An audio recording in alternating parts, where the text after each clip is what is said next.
اور اللہ رب العزت ان کی وجہ سے باطل طاقتوں کو مغلوب کریں. اس لیے میں نے عرض کیا کہ ہمارا جمع ہونا تو ذکر و عبادت کی بنیاد پر ہے. یہ کوئی میلہ نہیں ہے.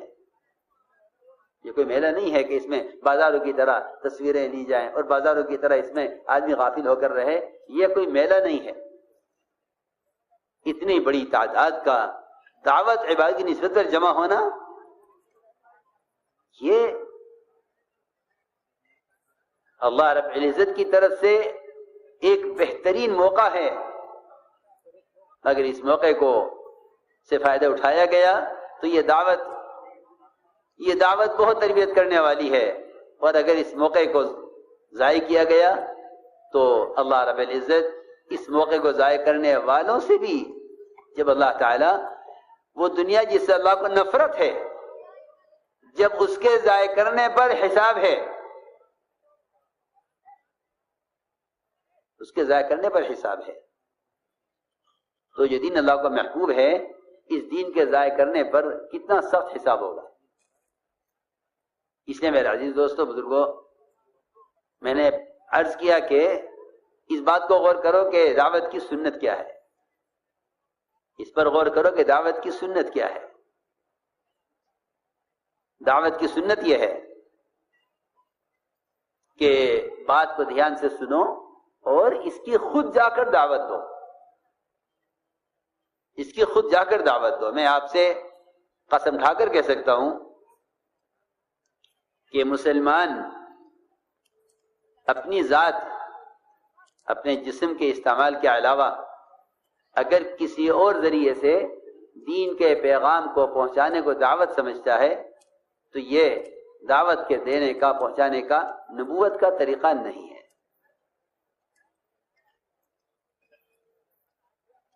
کیوں؟ عملی سرمایہ انسان ہے.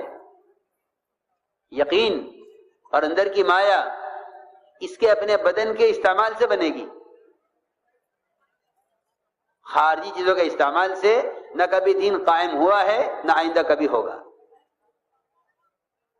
عملی سرمایہ انسان ہے. جس طرح عبادت کے لیے اس کا بدن ہے، دعوت کے لیے اس کا اپنا بدن ہے. جس طرح عبادت کے لیے اس کا اپنا بدن ہے، دعوت کے لیے اس کا اپنا جسم ہے. میں کہا کرتا ہوں کہ اگر کوئی ایسی مشین تیار کر لی جائے انسان کی شکل کی، جو تکبیر تحریمہ سے لے کر ثنا اور فاتحہ اور قرات اور رکوع سجدے اور ان کی تسبیحات اور نماز کا سلام پھیرنے تک پورا عمل کر لے، تو کوئی اس بات کو ماننے کو تیار نہیں ہوگا کہ ہاں یہ کسی مسلمان کی نماز کا بدل ہو سکتا ہے.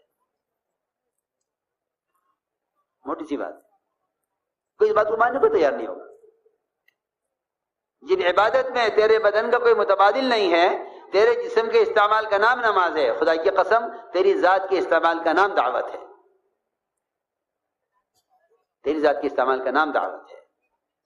جب تک مسلمان براہ راست دعوت اللہ کے لیے خود استعمال نہیں ہوگا، یہ صحابہ کے زمانے کی نصرتوں کے خواب ہی دیکھتا رہے گا، اور یہ اس زمانے کے باطل کے مغلوب ہونے کا انتظار ہی کرتا رہے گا. کیوں؟ اس لیے کہ باطل کا مغلوب ہونا اور اسلام اور احکام اسلام ان کی تنفیذ اور ان کے عمل میں آنے میں باطل کی رکاوٹوں کا دور ہونا، وہ خدا کی قسم صرف اور صرف صحابہ کرام کے طریقے دعوت کے ساتھ ہی موجود ہے، اسی کے ساتھ وعدہ ہے. اسی کے ساتھ وعدہ ہے. اللہ تعالی نے جو یہ فرمایا ہے، ان تنصروا اللہ ینصرکم ویثبت اقدامکم، کہ اگر تم بذات خود اللہ کے دین کے مددگار ہو تو اللہ تعالیٰ تمہاری مدد کرنے والے ہیں اور تمہارے قدموں کو تمہارے دین پر جمانے والے ہیں. یہ وعدہ خارجی چیزوں پر نہیں ہے، یہ وعدہ خارجی چیزوں پر نہیں ہے. میں عرض کر دیتا ہوں کہ اخبار و رسائل، آلات اور نشر و اشاعت کے ذرائع یہ دین کی اشاعت کا سبب نہیں ہے. کیوں؟ اس لیے کہ عمل اور مجاہدہ صرف انسان کی صفت ہے. عمل و مجاہدہ صرف انسان کی صفت ہے. باہر کی خارجی چیزیں یہ مجاہد نہیں ہو سکتی. مجاہدہ انسان کی صفت ہے. اتمام حجت لازم ہے، اور اتمام حجت ہوگا نہیں، یعنی ذمہ داری کا پورا ہونا لازم ہے، اور ذمہ داری پوری ہوگی نہیں جب تک آپ خود جا کر دعوت نہ دیں. ذمہ داری پوری ہوگی نہیں جب تک آپ خود جا کر دعوت نہ دیں. ہمیں غور کرنا چاہیے سب کو کہ دورہ نبوت میں اور دورہ خلافت میں باطل کے مغلوب ہونے کے کیا اسباب ہیں. حضور اکرم صلی اللہ علیہ وسلم نے صحابہ کی جماعت بنائی. شجاع بن وہب انہیں بھیجا کسرا کو دعوت دینے کے لیے.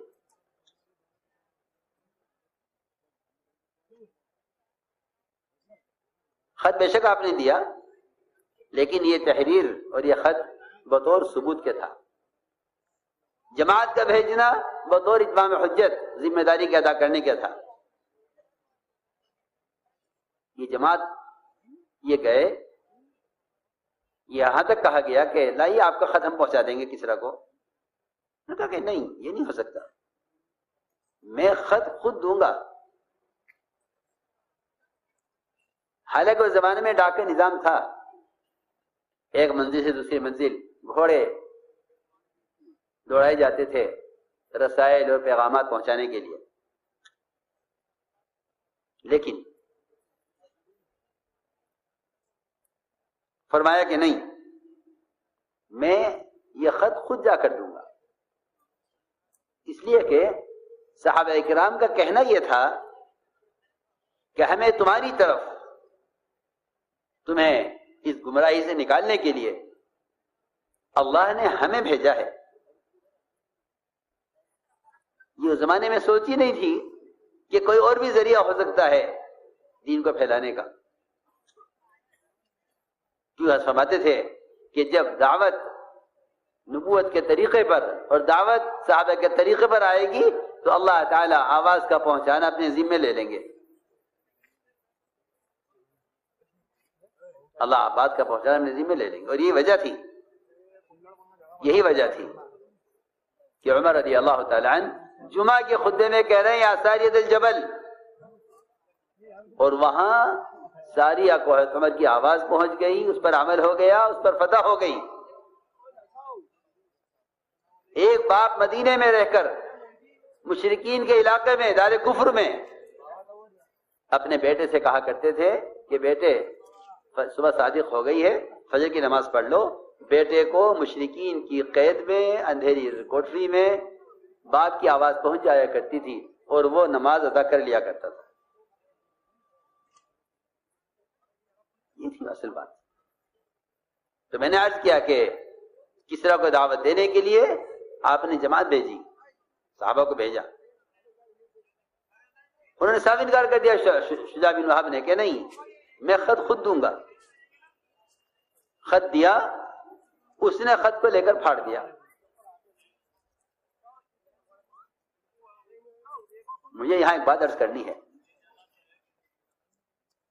کہ مسلمان اگر اپنے کسی بھی قسم کے مطالبات غیروں سے دعوت اللہ کے بغیر کرتا ہے تو اس کا کھلا مطلب یہ ہے کہ یہ ان کی ہدایت کا طالب نہیں ہے، بلکہ ان سے اپنے دنیاوی مسائل کا حل کا طالب ہے.